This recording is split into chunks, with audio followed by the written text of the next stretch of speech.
Hello and welcome back to FQHQ here at Meakin Park ahead of the final rounds draw for the Kappa Women's Super Cup competition of 2023. I'm joined here today by Andy Allen, our GM for game development, referees, clubs and community. Andy, looking forward to a good cup draw today. Thanks for joining me. Yeah, no, thanks for having me. I think this is going to be really, really exciting and can't wait to dive in and see who's playing who. Yeah, and in a Women's World Cup year, this competition means more than anything. It's a fantastic competition that we've brought in here in Queensland and one that potentially can expand even bigger to an Australian Cup for women's. Yeah, 100%. Look, I think obviously it's a magnificent year for women's football within our country, and I'm truly excited. We're well and truly under the 100-day mark until we're there for the Women's World Cup coming to our shores, which is amazing. We've got a lot of teams coming, and we'll start travelling in really, really soon into Australia, which is just it's going to be really tremendous to see it. And obviously, a lot of fixtures are already sold out, and tickets are being sold thick and fast. So this type of competition means more than anything to a lot of these teams, and also football for our state. It's truly a remarkable cup competition and something that gives everyone an opportunity to shine on their stage. Yeah, absolutely. Now, as I said, we're here for the final rounds draw, so starting at the round of 16, mostly focusing on the SEQ for the first part of this draw region, because we've already done the regional rounds so they can work out their travel, etc. That was a few weeks ago, and fixtures for that are on our website. So yeah, there are 12 teams left in the SEQ region, including the NPL and FQPL 1 clubs. And then we'll do the round of 16 draw, then we'll go into the quarterfinals, and then when we get to the semi-final draw, that's when our one regional team makes it through into that. And it's an open draw there for home and away hosting rights. And then of course we have the grand final that'll be at a centralised location. So exciting times. All the way to the grand final. So let's start with the round of 16 here. All teams are numbered from their fixture order from the previous round. The first ball is number 1. Number 1, and that'll be Grange Thistle, coming off the back of a good win over Robina City. And the second ball is number 9. Number 9, that'll be Lions FC, so a very tough ask for Grange. Coming up against the former champions twice over. The next ball is number 3. Number 3 is Brisbane City. They're on a very good patch of form at the moment. Taking on number 7. And they'll play Sunshine Coast Wanderers. And travelling down. The next ball is number 11.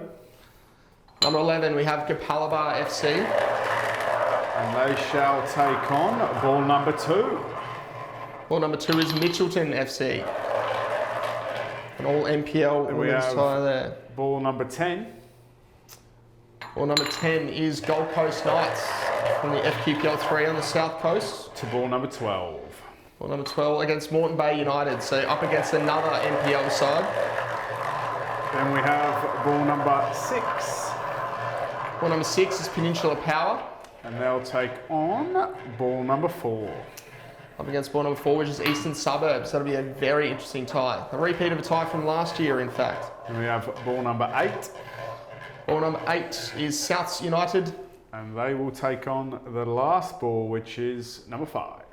Number 5, the FQ Academy QAS, who had their first game back at Meakin Park in 14 months after our grounds were flooded and needed some severe renovations down there. So good to have them back. They had a strong win over the Thunder. So yeah, very good. Some great fixtures there. A lot of all NPL ties there. And Brisbane City, Sunshine Coast Wanderers, Kappa, Mitchelton, and Peninsula Power Easts. That'll be a very good game. Both of them in the top 4 at the moment of the NPL. So only one can progress to the next round. It'd be interesting to see who does. Yeah, look, I think that set of fixtures leaves a lot to be excited about. I think we've got a couple of teams that they're classed as the underdogs, and will they come up? I mean, you look at Grange Thistle; they'll well and truly be the underdog against Lions, who have absolutely dominated the football scene in the women's space for a long, long time now. And let's see how they go. I'm sure the players will be excited to come up against Lions. And absolutely. When you come against that quality opposition like that, it's always up for the challenge. Yeah, definitely. Let's go for the quarterfinals here. We have 6 balls in the pot for 3 fixtures. So we have ball number 15 first. Ball number 15, that's a match between Kappa and Mitchelton, And they'll be coming up against ball number 16. which will be the match of Gold Coast Knights and Moreton Bay. So potentially more NPL opposition for Gold Coast Knights to come Then we through. have ball number 14. Ball number 14 is Brisbane City and Sunshine Coast Wanderers. And they'll be coming up against ball number 18. Ball number 18 is Souths United and the FQ Academy QAS. Against ball number 17. Ball 17, that is Peninsula Power and Eastern Suburbs. And they'll be taking on ball number 13.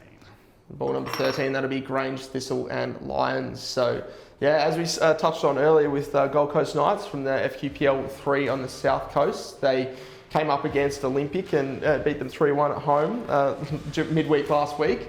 They've got to face Moreton Bay in the next round and then potentially one of Kapalaba or Mitchelton. So, yeah, that's if Moreton Bay doesn't knock them out first. But I mean that's an interesting fixture, isn't it? I mean, Gold Yes. Coast Knights obviously new into the pyramid structure of Yep. football, and to see them obviously take on Olympic and beat Olympic is obviously very exciting. It's very exciting for the competition and very excited for them as a club in the region. But ultimately, them coming up against Moreton Bay will be a cracking game, and then whoever they verse from there being Kapalaba or Mitchelton is going to test them. And if they get through that, then who knows what could happen. They could probably smell a final from there. But let's see what happens. And it's really cracker that another one. one to shout out there, Peninsula Power, Eastern Suburbs or Grange, Thistle and Lions. So Lions as the former champions would be favourites to probably beat Grange Thistle, but they'd have to come up against another another top 4 side from the NPL in either Power or East. So I mean, if they get through, anything could happen, right? We've seen it in a lot of competitions all across the world, and here on our own soil, some underdogs really taking it to the final straws that they Very can. true. And let's see if they do get there. It'll be a long season for them, playing a lot of games, tired legs, but very exciting. Yeah. Now we're going to head into the semi-finals now, and as I said, the regional winner comes into this one, ball number 22 here, and then we've got the 3 fixtures from above. Awesome. So the first ball out is ball number 21. Ball number 21, so that's fixture 3 from the quarterfinal, the Power East's Grange Lions game. And the ball they're playing against is number 19. Number 19, so it's fixture 1 from the quarterfinal there. The next ball is 22. 22, there we go. The regional winner will be hosting. And they'll be Whoever coming that up may be. against ball number 20. Ball number 20, that'll be the winner of fixture 2 from the quarterfinal. So again, just like the Australia Cup, the regional side will be hosting. That draw was released yesterday. So yes, love to have the away team travel up and experience a good away day. But as you've said before, the regional side's hosting. Whoever come up, it's an exciting experience for that club. Yeah, definitely. I think, look, regional football is a tremendous scene, and a lot of people come out. There's supporters from all over that travel far and wide for these types of games. So whoever they host, whether it's Brisbane City, whether it's Wanderers, South, or our very own academy, QAS Academy, it will be very, very exciting for whoever region wins. And there's some really, really strong regional women's teams all throughout the state, whether that's Fraser Flames, absolutely, whether that's Edge Hill. Yeah. There is some cracking teams still left in this Kappa Women's Super Cup in the regional setting. So a lot to be on the table for playing when those games come up in the regional football. So exciting. Yeah, 100%. Yeah. So look, there's always going to be some good games when it starts getting into the final end of it. So yeah, some big fixtures there, and like that first fixture that was drawn out as well. Some fantastic stuff coming ahead. Definitely. But none more so than the final. So the final 2 balls here. Obviously, it's at a neutral venue here, so this one is just for the competitions department to deem a home side.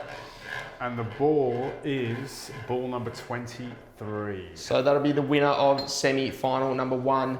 And they'll be hosting, playing against ball number 24. There we go, the winner of semi-final number 2. So that's all locked in, ready to go, and yes, very, very exciting for the girls. The grand final for this one to be held on September 1st.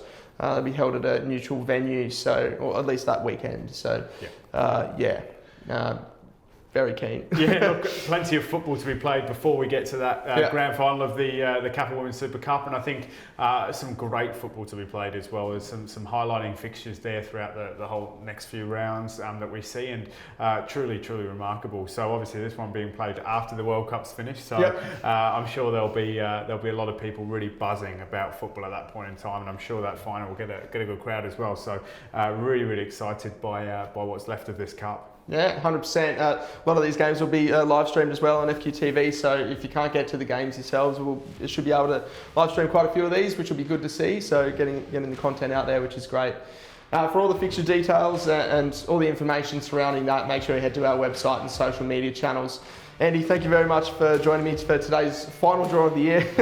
Glad that's done. It's a tough on process, but we got there, and some good football to be had. Yeah, no, thanks very much for having me, and look, good luck to every single club that's involved in the Kappa Women's Super Cup still. I hope you enjoy the games and have a lot of fun, and who knows, you might end up in that grand final. So good luck. Yeah, thank you, and hopefully see many of you out at the park in the near future. Thanks for tuning in. Catch you next time.